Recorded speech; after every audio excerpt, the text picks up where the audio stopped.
ករណីហឹង្សាយើងអត់នឹងថាមានរឿងអីទេបានឈានដល់បាទវាយមកលើកម្លាំងសមត្ថកិច្ចទៀតបាទបង្កកັບផ្ទះផ្អើនៅចំណុចទីតាំងតាមបណ្ដោយផ្លូវសហព័ន្ធស៊ីបាទជាប់នឹងលបងប្រលានយន្តហោះពុជន្តង់ក្នុងទឹកដីកកា2បាទខណ្ឌពោធិ៍សែនជ័យបាទរាជធានីភ្នំពេញបង្កកັບផ្ទះផ្អើខ្លាំងមែនតើអូនដំបងមានរឿងអីអូនសុំសួរបន្តិចបានទេអូនដំបងមានរឿងអីអូនអាចសុំសម្លេងបានទេអូនសុំមកសម្លេងក៏បានដែរបាក់គ្នាជាមួយអូនឯងក៏មិនបាទខាងណាវាយខាងណាមុនអូនអត់សូវដឹងច្បាស់ហ្នឹងបងហ្នឹងវាយគ្នាអូហើយចុះអ្នកបកដែលវាយគ្នាទៅវិញទៅមកត្រាអស់ហើយទៅប៉អស់ហើយទេ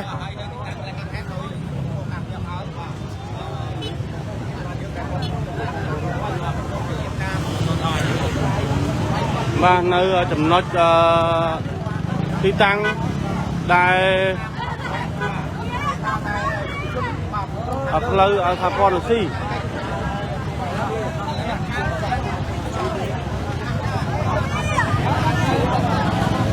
អូនមានរឿងអីបងមានដឹងរឿងអីទេបងបានដែរបងអាចបញ្ជាក់បានទីនេះអូនខ្ញុំមកពេលមកស្រុកហ្នឹងគឺគាត់ហក់តែបន្តគ្នាហើយបាទវីដេអូដែលខ្ញុំតែតែមានតែគាត់តើមានវីដេអូដែលមើលកុំវីដេអូទីលាក់ជូនឲ្យគាត់ទីជុំបាទបងអីអធិស្ឋានបងចាំតិចណាគាត់ទៅបោះអស់ហើយខ្ញុំធ្វើបានតិចទេហើយដំបងហ្នឹងមានខាងគាត់ទៅតែតបគេទេបើចឹងខទេមកកងភាពទីមកមានទេភាពតិចមកណាយកហ្នឹងមកយកហ្នឹងអត់ណៃគឺបាញ់បណ្ដៃខ្ញុំលាក់ចូលខាងក្រុមខាងបងនេះបងនេះអូនេះមួយខុសតិចជួយដែរហ្នឹងអត់ហ៊ានខុសអ្នកទាំងអស់ហ្នឹងគឺត្រូវបានចុះតប៉ោះហើយយកតប៉ោះមុនហ្នឹងមូលហេតុអីបានគាត់ដល់ឈានដល់វាយគ្នាហ្នឹងស៊ីស្រ័យអត់អីបងវាយខ្ញុំនិយាយសារខ្ញុំបាទនេះវីដេអូដែលបងប្អូនជីវរដ្ឋគាត់ថតបានណាបាទចាំខ្ញុំបាញ់មានការពេលខ្ញុំមកហ្នឹងបាទវាយគ្នាពេញផ្លូវហើយលើថាវាយមកលើកម្លាំងសមត្ថកិច្ចទៀតបាទឥឡូវនេះ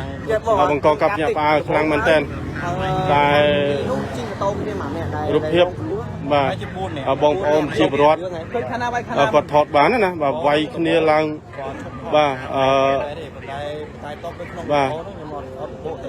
ពេញតែផ្លូវបាទនេះខាងណាក៏ទៅខាងណាវាយទៅពេញផ្លូវកណ្ដាលនេះអត់ដឹងថាដំបងឡាយហ្នឹងគឺ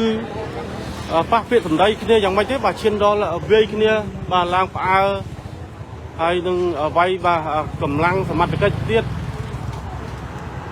នៅចំណុចតាមរយផ្លូវសហព័ន្ធរុស្ស៊ីបាទជាប់នឹងលបងពលានយន្តហោះបាទចិត្តកន្លែងច្រកចេញពលានយន្តហោះពូនតង់តាមរយផ្លូវសហព័ន្ធរុស្ស៊ីក្នុងទឹកដីសង្កាត់កកាប